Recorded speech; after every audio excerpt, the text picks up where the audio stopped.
ಕಣ್ಣನ್ ಎಂಬುವರನ್ನು ಒಬ್ಬ ಗುಮಾಸ್ತವನ್ನು ಹಲ್ಲೆ ಮಾಡಿ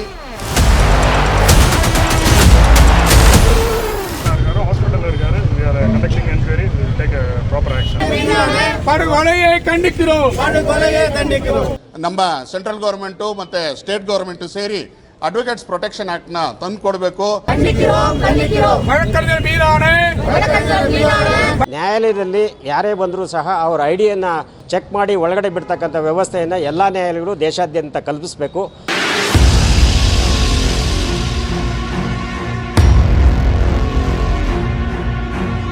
ಮನುಷ್ಯನಲ್ಲಿ ದಿನದಿಂದ ದಿನಕ್ಕೆ ಕ್ರೌರ್ಯ ಮತ್ತು ದ್ವೇಷಗಳು ಹೆಚ್ಚಾಗ್ತಾನೆ ಇದೆ. ಹಾಗೂ ಅತಿ ಹೆಚ್ಚಾಗಿ ಅಪರಾಧ ಪ್ರಕರಣಗಳು ಹೆಣ್ಣು ಹೊನ್ನು ಮತ್ತು ಮಣ್ಣಿನಿಂದ ಆಗ್ತವೆ ಅಂತೇಳಿ ನಮ್ಮ ಪೂರ್ವಜರು ಹೇಳಿದಂತೆ ಇತ್ತೀಚಿನ ದಿನಗಳಲ್ಲಿ ಆ ಒಂದು ವಿಚಾರಗಳಿಗೆ ಸಂಬಂಧಿಸಿದಂತೆಯೇ ಈ ಒಂದು ಕೊಲೆಗಳು ನಡೀತಾ ಇದೆ. ಇವತ್ತು ಕರ್ನಾಟಕ ಗಡಿ ಎನಿಸಿರುವಂತಹ ಬೆಂಗಳೂರು ಹೊರವಲಯದ ಆನೇಕಲ್ ಗಡಿಗೆ ಹೊಂದಿಕೊಂಡಿರುವಂತಹ ತಮಿಳುನಾಡಿನ ಹೊಸೂರಿನಲ್ಲಿ ಆಡು ಹಗಲೇ ವಕೀಲನೋರ್ವರನ್ನ ಅತ್ಯಂತ ಬರ್ಬರವಾಗಿ ಮಾರಣಾಂತಿಕ ಹಲ್ಲೆಯನ್ನ ನಡೆಸಿದಂತಹದ್ದು ಇಡೀ ಹೊಸೂರನ್ನೇ ಬೆಚ್ಚಿ ಬೀಳಿಸಿದೆ. ವಕೀಲನಾಗಿದ್ದಂತಹ ಕಣ್ಣನನ್ನ ಆ ಒಂದು ಕೋರ್ಟ್ ಆವರಣದಲ್ಲಿಯೇ ಗುಮಾಸ್ತನಾಗಿ ಕೆಲಸ ಮಾಡ್ತಾ ಇದ್ದಂತ ಆನಂದ್ ಎಂಬಾತ ಅತ್ಯಂತ ಭೀಕರವಾಗಿ ಮೊಚ್ಚಿನಿಂದ ಕೊಚ್ಚಿ ಆ ಹಲ್ಲೆಯಂತೂ ಮೊಬೈಲ್ ನಲ್ಲಿ ಸೆರೆಯಾಗಿದೆ. ಇದು ಬೆಚ್ಚಿ ಬೀಳಿಸಿರೋದು ಒಂದು ಕಡೆ ಆದ್ರೆ ಅತ್ಯಂತ ಭೀಕರವಾಗಿ ರಕ್ತಸ್ರಾವವಾಗ್ತಾ ಇತ್ತು. ಆತನನ್ನ ಆಟೋನಲ್ಲಿ ಆಸ್ಪತ್ರೆಗೆ ಕರೆದೊಯ್ಯಲಾಗಿದೆ. ಸಾವು ಬದುಕಿನ ನಡುವೆ ಕಣ್ಣನ್ ಹೋರಾಟವನ್ನ ನಡೆಸಿದ್ದಾನೆ ಅಂತ ಹೇಳ್ತಾ ಇದ್ದಾರೆ. ಇದರ ನಡುವೆ ಈ ಒಂದು ಹತ್ಯಾ ಯತ್ನಕ್ಕೆ ಇಡೀ ವಕೀಲ ಸಮೂಹವೇ ಖಂಡನೆಯನ್ನ ವ್ಯಕ್ತಪಡಿಸಿದೆ. ವಕೀಲರಿಗೆ ರಕ್ಷಣೆಯನ್ನ ನೀಡಬೇಕು ಅಂತೇಳಿ ಒತ್ತಾಯಿಸಿದ್ದಾರೆ. ಆನೇಕಲ್ ವಕೀಲರ ಸಂಘದ ಅಧ್ಯಕ್ಷರಾಗಿರುವಂತ ರಮೇಶ್, ಮಾಜಿ ಅಧ್ಯಕ್ಷರಾದಂತ ಪಟಾಪಟ್ ಪ್ರಕಾಶ್, ಹಾಗೆ ಹೊಸೂರಿನ ವಕೀಲರ ಸಂಘದ ಅಧ್ಯಕ್ಷರಾಗಿರುವಂತ ಆನಂದ್ ಕುಮಾರ್ ಸರ್ಕಾರವನ್ನ ಮತ್ತು ಕೇಂದ್ರ ಸರ್ಕಾರವನ್ನ ವಕೀಲರಿಗೆ ರಕ್ಷಣೆ ನೀಡಬೇಕು ಅಂತೇಳಿ ಆಗ್ರಹಿಸಿದ್ದಾರೆ. ಆ ಒಂದು ಕೊಲೆಯ ಆ ಬೀಭತ್ಸ ದೃಶ್ಯಗಳನ್ನ ನೋಡೋಣ ಬನ್ನಿ.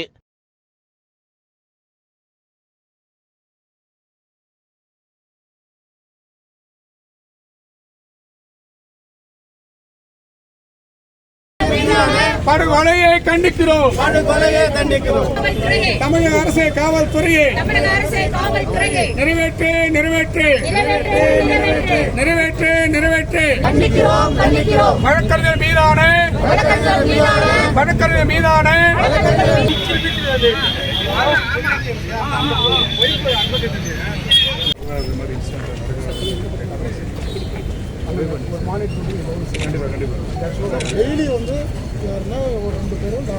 ಹೌದು, ಹೀಗೆ ಕರಿಕೋಟನ ಧರಿಸಿರುವಂತ ಈ ವಕೀಲನ ಹೆಸರೇ ಕಣ್ಣನ್ ಅಂತೇಳಿ. ಈತ ಹೊಸೂರಿನ ಅತ್ಯಂತ ಖ್ಯಾತ ವಕೀಲರಾಗಿರುವಂತಹ ಸತ್ಯನಾರಾಯಣ ಎಂಬುವರ ಬಳಿ ಜೂನಿಯರ್ ಆಗಿ ಪ್ರಾಕ್ಟೀಸ್ ಮಾಡ್ತಾ ಇದ್ದಾರೆ.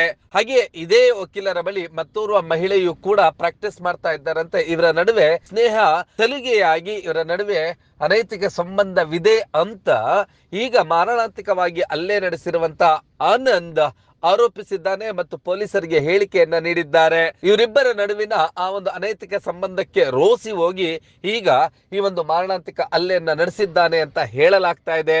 ಇದರ ನಡುವೆ ಕಣ್ಣನ್ ಮತ್ತು ಆನಂದನ ಧರ್ಮಪತ್ನಿ ಇವರಿಬ್ಬರ ನಡುವೆ ಇದ್ದಂತ ಈ ಒಂದು ಸಲುಗೆಯ ಬಗ್ಗೆ ಹಲವು ಬಾರಿ ನ್ಯಾಯ ಪಂಚಾಯಿತಿಗಳು ಆಗಿತ್ತಂತೆ. ಆನಂದ್ ತನ್ನ ಹೆಂಡತಿಗೆ ಬುದ್ಧಿ ಹೇಳಿದ್ನಂತೆ. ಇತ್ತೀಚೆಗೆ ಆನಂದ್ನ ಪತ್ನಿ ಆನಂದ್ ಬಳಿ ಕಣ್ಣನ್ ನನ್ನನ್ನ ಬಿಡ್ತಾ ಇಲ್ಲ, ನನ್ನನ್ನ ಪೀಡಿಸ್ತಾ ಇದ್ದಾನೆ ಅಂತ ಹೇಳಿದ್ಲಂತೆ. ಹಂಗಾಗಿ ಆನಂದ್ ಈಗ ಕಣ್ಣನ್ ಎನ್ನುವಂತ ಈ ವಕೀಲನ ಮೇಲೆ ಮಾರಣಾಂತಿಕ ಹಲ್ಲೆಯನ್ನ ನಡೆಸಿದ್ದಾನೆ. ಇದು ವೈಯಕ್ತಿಕ ಕಾರಣವಾದರೂ ಕೂಡ ಇಡೀ ಹೊಸೂರಿನಲ್ಲಿ ವಕೀಲ ಸಮೂಹದಲ್ಲಿ ತೀವ್ರವಾದಂತ ಆಕ್ರೋಶಕ್ಕೆ ಕಾರಣವಾಗಿದೆ. ಈ ಸಂದರ್ಭದಲ್ಲಿ ವಕೀಲರುಗಳು ಮತ್ತು ವಕೀಲರ ಸಂಘದ ಅಧ್ಯಕ್ಷರುಗಳು ಏನ್ ಹೇಳಿದ್ರು ಅನ್ನೋದನ್ನ ನೋಡೋಣ ಬನ್ನಿ. ಮಧ್ಯಾಹ್ನ ಸುಮಾರು 12:30 ಗಂಟೆಯ ಸಮಯದಲ್ಲಿ ನಮ್ಮ ಬಾರ್ ಅಸೋಸಿಯೇಷನ್ ಮೆಂಬರ್ ಆಗಿದ್ದಂಥ ಕಣ್ಣನ್ ಎಂಬವರನ್ನು ಒಬ್ಬ ಗುಮಾಸ್ತ ಒಂದು ವೈಯಕ್ತಿಕ ಕಾರಣಕ್ಕಾಗಿ ಅವರನ್ನು ನ್ಯಾಯಾಲಯದ ಮುಂಭಾಗದಲ್ಲಿಯೇ ಹಲ್ಲೆ ಮಾಡಿ ಪ್ರಾಣಾಂತಿಕವಾಗಿ ಹಲ್ಲೆ ಮಾಡಿ ಅವರು ಬಂದು ಈಗ ಆಸ್ಪತ್ರೆಯಲ್ಲಿ ತೀವ್ರ ಚಿಕಿತ್ಸೆಯಲ್ಲಿ ಇದ್ದಾರೆ. ಅವರಿಗೆ ನಮ್ಮ ಅಸೋಸಿಯೇಷನ್ ಮೂಲಕವಾಗಿ ಅವರ ಕುಟುಂಬಕ್ಕೆ ನಮ್ಮ ಸಂತಾಪಗಳನ್ನು ನಾವು ತಿಳಿಸ್ತಾ ಇದ್ದೀವಿ. ಅದೇ ವಿಧದಲ್ಲಿ ನಮಗೆ ಅಡ್ವೊಕೇಟ್ ಪ್ರೊಟೆಕ್ಷನ್ ಆ್ಯಕ್ಟು ಬೇಗ ನಮ್ಮ ಸೆಂಟ್ರಲ್ ಗೌರ್ಮೆಂಟು ಮತ್ತು ಸ್ಟೇಟ್ ಗೌರ್ಮೆಂಟು ಸೇರಿ ಅಡ್ವೊಕೇಟ್ಸ್ ಪ್ರೊಟೆಕ್ಷನ್ ಆ್ಯಕ್ಟ್ನ ತಂದು ಕೊಡಬೇಕು, ನಮಗೆ ರಕ್ಷಣೆ ಕೊಡಬೇಕು ಅಂತ ನಾವು ಈ ಮೂಲಕವಾಗಿ ನಮ್ಮ ಬಾರ್ ಅಸೋಸಿಯೇಷನ್ ಮೂಲಕವಾಗಿ ಕೇಳ್ಕೊಳ್ತಾರೆ. ತಾಲೂಕಾಗಿರ್ತಕ್ಕಂಥ ಹೊಸೂರಲ್ಲಿ ಮಾರಣಾಂತಿಕ ಹಲ್ಲೆ ಒಬ್ಬ ಯುವ ವಕೀಲ ಮೇಲೆ ಆಗಿದೆ ಅಂತ ಹೇಳ್ಬಿಟ್ಟು ಎಲ್ಲ ಟಿ ವಿ ಮಾಧ್ಯಮಗಳಲ್ಲಿ ಮತ್ತು ಸೋಷಿಯಲ್ ಮೀಡಿಯಾದಲ್ಲಿ ಪ್ರಚಾರ ಆಗ್ತಾಯಿತ್ತು. ಅದನ್ನು ಕಂಡು ನಾವು ಖುದ್ದಾಗಿ ಏನು ಮಾಹಿತಿ ಅಂತೇಳಿ ಹೊಸೂರು ಬಾರ್ ಅಸೋಸಿಯೇಷನ್ ಅಧ್ಯಕ್ಷರ ಜೊತೆಯಲ್ಲಿ ಸಂಪರ್ಕ ಮಾಡಿ ವಿಚಾರವನ್ನು ತಿಳ್ಕೊಳ್ಳೋಣ. ಯಾಕಂದರೆ ಕರ್ನಾಟಕದಾದ್ಯಂತ ಆನೇಕಲ್ ವಕೀಲರ ಸಂಘದ ಒಬ್ಬ ಸದಸ್ಯನ ಮೇಲೆ ಮಾರಣಾಂತಿಕ ಹಲ್ಲೆ ಆಗಿದೆ ಅಂತೇಳಿ ತಾವು ಪತ್ರಿಕೆ ಇದು ಮೀಡಿಯಾದಲ್ಲಿ ಸರ್ಕ್ಯುಲೇಟ್ ಮಾಡೋದ್ರಿಂದ ನಮಗೆ ಭಾಳ ಮುಜುಗರ ಆಯಿತು. ಹಾಗಾಗಿ ವಿಚಾರವನ್ನು ತಿಳ್ಕೊಂಡು ನಾವು ಯಾವುದೇ ನ್ಯಾಯಾಲಯಗಳಲ್ಲಿ ಆಗಿರಲಿ ಕಕ್ಷಿದಾರರು ಬರ್ತಾರೆ, ಅಡ್ವೊಕೇಟ್ಸು ಬರ್ತಾರೆ, ಮತ್ತು ಎಲ್ಲ ವಿಧವಾದಂಥ ನಾಗರಿಕರು ಬರ್ತಾರೆ. ಅವರನ್ನು ಐಡೆಂಟಿಫೈ ಮಾಡೋದು ಭಾಳ ಕಷ್ಟ. ಹಾಗಾಗಿ ನ್ಯಾಯಾಲಯದಲ್ಲಿ ಯಾರೇ ಬಂದರೂ ಸಹ ಅವರ ಐಡಿಯನ್ನು ಚೆಕ್ ಮಾಡಿ ಒಳಗಡೆ ಬಿಡ್ತಕ್ಕಂಥ ವ್ಯವಸ್ಥೆಯನ್ನು ಎಲ್ಲ ನ್ಯಾಯಾಲಯಗಳು ದೇಶಾದ್ಯಂತ ಕಲ್ಪಿಸಬೇಕು. ಈ ನಿಟ್ಟಿನಲ್ಲಿ ಎಲ್ಲ ರಾಜ್ಯಗಳು ಮತ್ತು ಕೇಂದ್ರಾಡಳಿತ ಪ್ರದೇಶಗಳಲ್ಲಿ ಮತ್ತು ಕೇಂದ್ರ ಸರ್ಕಾರ ಕ್ರಮ ಕೈಗೊಳ್ಳಬೇಕು. ಇಲ್ಲ ಅಂತೇಳಿದ್ರೆ ಇದು ಬರೀ ಅಡ್ವೊಕೇಟ್ಸು ಸಾರ್ವಜನಿಕರ ರಕ್ಷಣೆ ಮಾಡೋದಂಥ ಕೆಲಸ ಮಾಡ್ತಕ್ಕಂಥವ್ರಿಗೆ ನಮಗೆ ರಕ್ಷಣೆ ಇಲ್ಲ ಅಂತಂದವಾಗ ನಾವು ಯಾರ ಹತ್ರ ರಕ್ಷಣೆ ಕೇಳೋಕ್ಕಾಗುತ್ತೆ? ಆ ನಿಟ್ಟಿನಲ್ಲಿ ಸರ್ಕಾರದ ಮೇಲೆ ನಾವು ಒತ್ತಡ ತರ್ತಾ ಇದ್ದೇವೆ. ಈಗ ಕರ್ನಾಟಕದಲ್ಲಿ ಸಹ ವಕೀಲರ ಸಂರಕ್ಷಣಾ ಕಾಯ್ದೆಯನ್ನು ಜಾರಿಗೆ ತಂದಿದ್ದಾರೆ.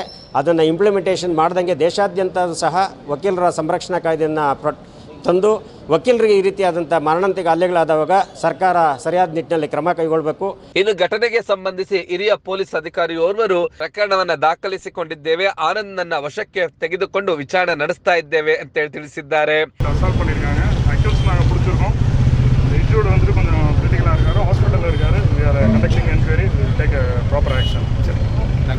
ಇದರ ನಡುವೆ ಕಣ್ಣನ್ ಸಾವು ಬದುಕಿನ ನಡುವೆ ಹೋರಾಟವನ್ನ ನಡೆಸ್ತಾ ಇದ್ದಾನೆ.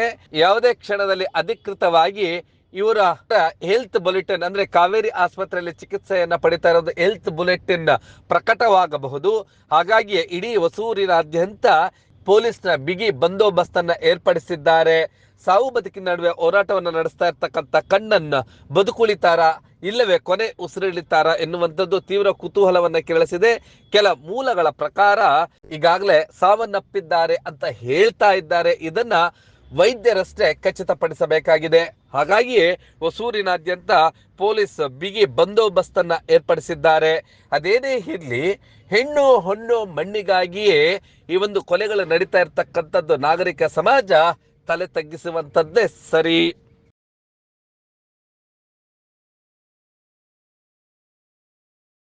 ಈ ಕೂಡ ಎಲ್ಲ ನಮ್ಮ ಚಾನಲ್ಗೆ ಸಬ್ಸ್ಕ್ರೈಬ್ ಆಗಿಲ್ಲ ಅಂದರೆ ಸಬ್ಸ್ಕ್ರೈಬ್ ಬಟನ್ ಅನ್ನು ಕ್ಲಿಕ್ ಮಾಡಿ, ಪಕ್ಕದಲ್ಲಿರೋ ಬೆಲ್ ಐಕನ್ ಅನ್ನು ಕ್ಲಿಕ್ ಮಾಡಿ. ನಾವು ಅಪ್ಲೋಡ್ ಮಾಡುವಂತಹ ವಿಡಿಯೋಸ್ ನಿಮಗೆ ನೋಟಿಫಿಕೇಶನ್ ಬರುತ್ತೆ.